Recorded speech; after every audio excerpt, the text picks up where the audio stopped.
दोस्तों, आज हम आपको एक ऐसे तालाब के बारे में बताएंगे जो लंकापति रावण के मूत्र से बना है। पर सोचने वाली बात है कि ऐसा अपवित्र तालाब धरती पर बना कैसे। झारखंड के देवघर में स्थित 12 ज्योतिर्लिंग में से एक बाबा बैद्यनाथ ज्योतिर्लिंग अपनी धार्मिक मान्यताओं के चलते काफ़ी प्रचलित है। कहते हैं कि ये नवा ज्योतिर्लिंग है और इसकी स्थापना स्वयं भगवान विष्णु ने की थी। इस मंदिर के पास ही एक तालाब है जिसमें श्रद्धालु स्नान करने के बाद बाबा भोलेनाथ को जल चढ़ाते हैं। और इसी तालाब के पास में एक दूसरा तालाब है जिसमें स्नान करना तो दूर की बात है, कोई इसे छूता तक नहीं है। ऐसा इसलिए क्योंकि वे लंकापति रावण के मूत्र से बना तालाब माना जाता है। कहते हैं जो उस तालाब के जल को छू लेता है उसे कई जन्मों के पाप लगता है और फिर उसे उन पापों से जल्दी मुक्ति नहीं मिलती। पर सोचने वाली बात है कि क्या रावण सच में इतना मूत्र विसर्जन किया कि उससे एक तालाब बन गया। इस सवाल का जवाब जानने के लिए आपको एक पौराणिक कथा जाननी होगी। दरअसल लंकापति रावण महादेव को अपने साथ ले जाना चाहता था, जिसके लिए उसने कई तरह के उपाय किए, लेकिन शिव जी से उसे कोई जवाब नहीं मिला। तो आखिर में वो अपने सिर काटकर उन्हें चढ़ाने लगा, जिसके बाद भगवान शंकर ने उसे दर्शन दिए और उसके साथ लंका जाने के लिए तैयार हो गए। लेकिन महादेव ने रावण से एक शर्त रखी। उन्होंने कहा, मैं शिवलिंग के रूप में तुम्हारे साथ चलूंगा। तुम उस शिवलिंग को जिस जगह पर एक बार रख दोगे मैं वहीं विराजमान हो जाऊंगा, यानी कि फिर मैं वहां से नहीं हटूंगा। रावण को अपने बलशाली होने पर इतना घमंड था कि उसने शिव जी की यह शर्त तुरंत मान ली। उसने सोचा, शिवलिंग चाहे कितना भी भारी क्यों न हो, मैं उसे एक बार उठाऊंगा तो सीधा लंका लेकर जाकर स्थापित करूंगा। इसके बाद उसने शिवलिंग उठाया और उसे लेकर लंका की ओर चल दिया।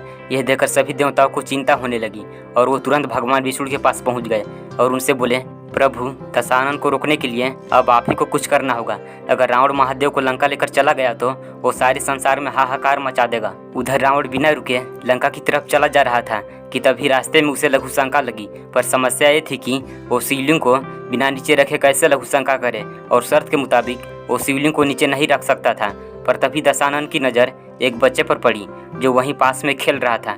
उस बालक को बुलाया और उसे विनती की कि कुछ समय के लिए वो इस शिवलिंग को अपने हाथों में थमा ले। उस बच्चे ने रावण की बात मान ली। फिर उसने उस बालक को शिवलिंग थमाया और लघु शंका करने चला गया। भगवान ने ऐसी माया रची कि रावण को लघु शंका करने में अधिक समय लगने लगा। दरअसल उसके पेट में इतना पानी समा गया था कि उसकी मूत्र खत्म होने का नाम ही नहीं ले रही थी। दूसरी तरफ वो बालक आखिर में कितनी देर तक शिवलिंग को संभालता।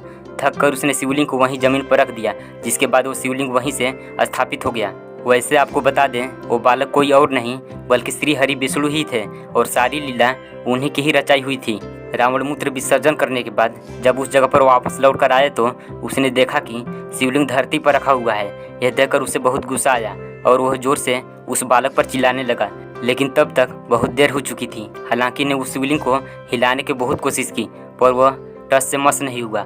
क्रोध में आकर उसने शिवलिंग पर इतनी जोर से पैर मारा कि वो शिवलिंग जमीन के अंदर धंस गया और वह आज भी ये शिवलिंग वैसे का वैसे ही है। इस मंदिर की एक खास बात और है कि जो इसे बाकी शिव मंदिरों से अलग करती है, और वो ये है कि आमतौर पर शिव जी के मंदिर में उनके पास उनका त्रिशूल रहता है, लेकिन इस मंदिर में उनके पास त्रिशूल नहीं बल्कि पंचशूल है, जिसे महाशिवरात्रि के 2 दिन पहले उतारा जाता है और फिर महाशिवरात्रि के 1 दिन पहले पूरे विधि विधान के साथ उसकी पूजा अर्चना करके उसे वापस स्थापित कर दिया जाता है। इस प्रक्रिया के दौरान भगवान शंकर और माता पार्वती के गठबंधन को भी खोल दिया जाता है।